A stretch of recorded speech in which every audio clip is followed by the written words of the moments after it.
Nah, ini kita berada di kawah belerang Gunung Jaboy. Halo Bang, dari mana kita Bang? Malaysia, Kuala Lumpur. Iya. Nah, ini sumbu kawah nih.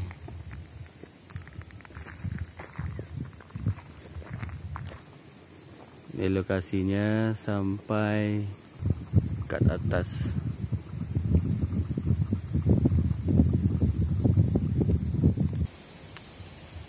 Kalau dari jauh nampak dia asap kan? Air ni.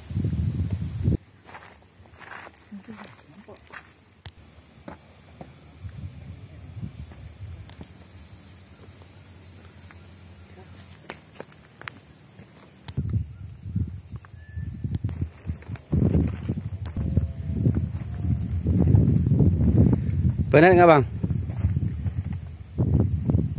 Nampak? Nampak baju. Nah, ini mulut kawah. Nah, ini juga salah satu kawah yang banyak mengeluarkan asap. Subhanallah.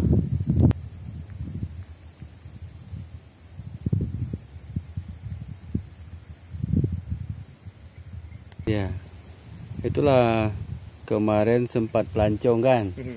Pelancong buang itu puntung rokok. Puntung rokok. Ya, sempat terbakar, cuman belum sempat meletus. Oh, Bahaya kali. betul. Itu orang kulit putih. Apa bule? Bule.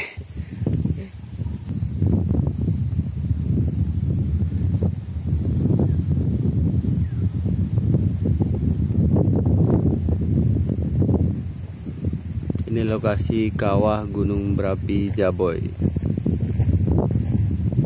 Ini ada tulisan Assalamualaikum. Nah, ini juga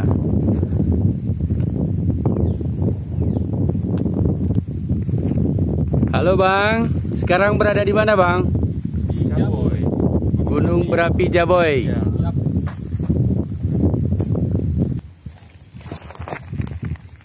Kilat-kilat dia kan.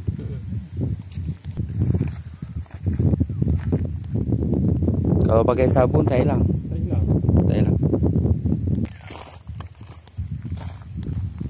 Benar Bang? Benar. Trekking hari ini ya? Biasa. Ya. 1 tahun 1 kali. Tahun depan kita akan datang lagi dan nak volcano pula. Oh, mau diving di vulkano ya? Geothermal. Tu nampak jeti Sabang. Itu. Nah, ini batang-batang ini lebih kurang setahun.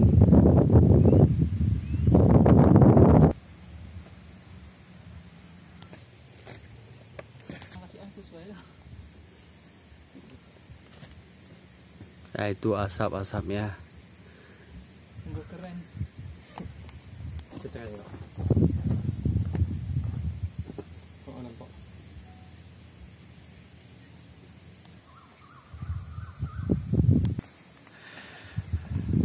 Hati Bang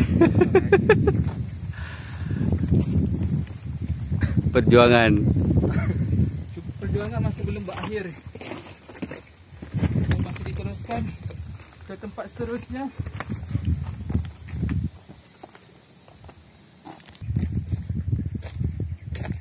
Siap. Sudah sampai ke jalan balik. Sudah sampai. Datang lagi nanti. Okey. Akhirnya.